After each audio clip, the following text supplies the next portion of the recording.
शैतानी हवेली। रात का समय था। गाड़ी अचानक रास्ते में खराब हो गई और उसमें से दिनेश नीचे उतरा और घड़ी देखी। उस वक्त रात के ठीक 9 बज रहे थे। फिर उसने कार का बोनेट खोला और उसे ठीक करने की कोशिश करने लगा, लेकिन गाड़ी स्टार्ट नहीं हो रही थी। दिनेश ने मोबाइल से फ़ोन करना चाहा, पर उसमें नेटवर्क का नामो निशान नहीं था। फिर उसने गाड़ी में सोई हुई अपनी पत्नी रिया को जगाया। उठो जल्दी, आज रात हमें किसी गेस्ट हाउस या होटल में बितानी होगी, क्योंकि गाड़ी ख़राब हो गई है और अब मैकेनिक के बिना ठीक नहीं होगी। हमेशा की तरह रिया नींद में बड़बड़ाती हुई थी। दिनेश, तुमसे एक काम ढंग से नहीं होता। कब से बोल रही हूँ, ये तुम्हारी पुरानी खटारा बेचकर कम से कम एक सेकंड हैंड कार ले लो। जवाब में दिनेश बोला, खरीद लेंगे माता रानी। अब अपना बैग उठाओ और चलो कहीं रात गुजारने का जुगाड़ करते हैं।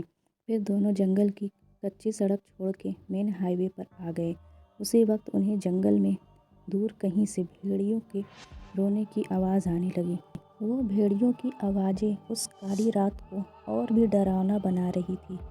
दोनों लगभग आधा घंटा चलते रहे, पर उन्हें ना कोई लिफ्ट मिली और ना ही कोई होटल। रिया बोली, दिनेश, तुम्हारे बेवकूफ़ दोस्त राघव ने ये कौन से वीराने में फार्म हाउस खरीद रखा है। इस बात पर दिनेश कुछ कहता उससे पहले ही आसमान में ज़बरदस्त बिजली कड़की। तेज बारिश के आसार नज़र आने लगे थे। तभी चलते चलते बिजली की चमचमाती तेज़ रोशनी में उन्हें एक पुरानी हवेली दिखाई दी। वह दोनों तेज़ी से दौड़ते दौड़ते उस हवेली के नज़दीक पहुँचे। हवेली गेट पर उन्हें कोई वॉचमैन नज़र नहीं आया, इसलिए वह दोनों गेट खोलकर हवेली के मुख्य दरवाजे के पास पहुँचे। दरवाजे पर डोरबेल के नाम पर एक पुरानी रस्सी किसी सांप की तरह लटक रही थी। उस रस्सी को दिनेश ने 2-3 बार खींचा, लेकिन अंदर से किसी भी घंटी की आवाज़ नहीं आई। फिर रिया ने दरवाजे पर खटखटाने के लिए अपना हाथ आगे बढ़ा ही रही थी, उससे पहले ही अंदर से एक भारी आवाज़ आई, अंदर आ जाओ, दरवाज़ा खुला है। उन दोनों को यह बात अजीब लगी, क्योंकि अंदर से किसी भी घंटी की आवाज़ नहीं आई थी और न ही उन दोनों ने कोई आवाज़ की थी।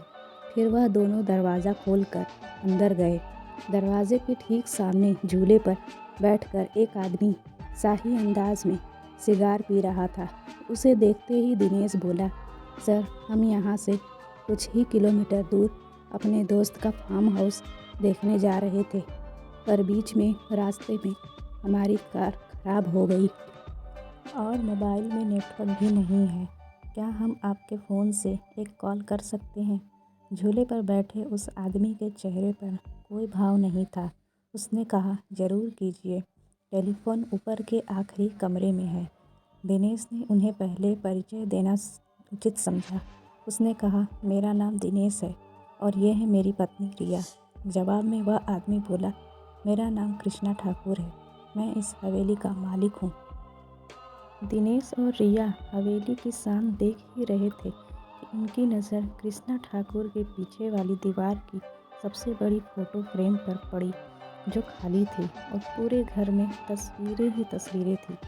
उन सब में एक बात समान थी कि किसी भी तस्वीर में कोई भी हंस नहीं रहा था। सभी तस्वीरें बिल्कुल भी भावनाहीन थी।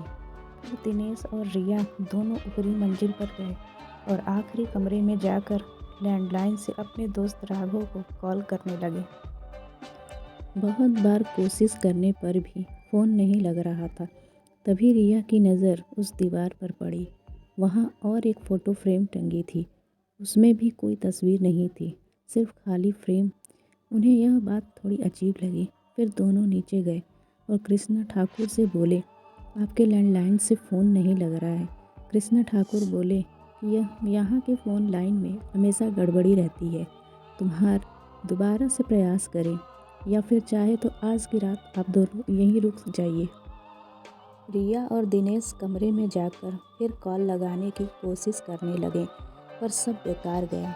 आखिर में दोनों ने रात को वहीं रुकने का निर्णय लिया। बेड पर लेटते ही दोनों की आंख लग गई। रात के ठीक 1:30 बजे दिनेश की नींद अचानक से खुल गई और वह एक बार फिर से अपने दोस्त को फ़ोन लगाने लगा। लेकिन उस वक्त फ़ोन पूरी तरह डेड था। हाथ से फ़ोन नीचे रखते हुए दिनेश की नज़र दीवार पर गई और सामने का नज़ारा देखकर उसके चेहरे की हवाइयाँ उड़ गई, क्योंकि कुछ घंटों पहले देखी हुई खाली फ्रेम में अब उन दोनों की तस्वीर थी और उसके नीचे लिखी थी उनके मौत की तारीख। उसने रिया को उठाया और उसे तस्वीर दिखाई। वह बोली, यहाँ कुछ तो गड़बड़ है दिनेश, हमें अभी के अभी यहाँ से बाहर निकलना होगा। फिर दोनों ने वहाँ से सर पर दौड़ लगाई। सीढ़ियों से वह दोनों तेज़ी से नीचे उतरने लगे, पर उतरते वक्त सीढ़ियों पर उन्हें 4 पैरों की जगह 6 पैरों की आवाज़ आ रही थी और वह दोनों काफ़ी डर चुके थे। कुछ भी करके उन्हें बस दरवाज़ा खोल के बाहर भागना था।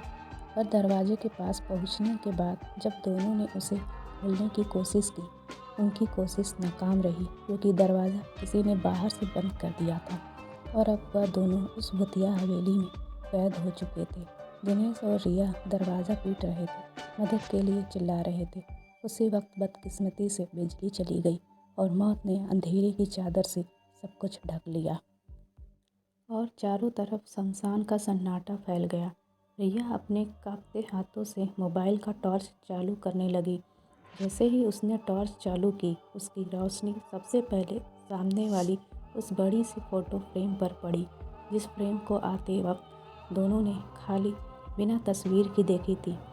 उस खाली फ़ोटो फ्रेम में अब झूले पर बैठे कृष्णा ठाकुर शैतानी मुस्कान दे रहे थे और अगले ही पल कृष्णा ठाकुर तस्वीर से धीरे धीरे गायब होने लगे और उसके नीचे रखा हुआ झूला बिना हवा के ही झूलने लगा। उस भयानक मंजर को देखकर रिया की घिघी बैठ गई और दिनेश बस बेसुध देखता ही रहा। कुछ ही पलों में मोबाइल भी स्विच ऑफ हो गया। अब तक उजाले में रिया और दिनेश को वहाँ पर एक दूसरे की सांसों की ही आवाज़ आ रही थी, पर अब अंधेरे में उन्हें और कई सारे लोगों की सांसों की आवाज़ सुनाई देने लगी।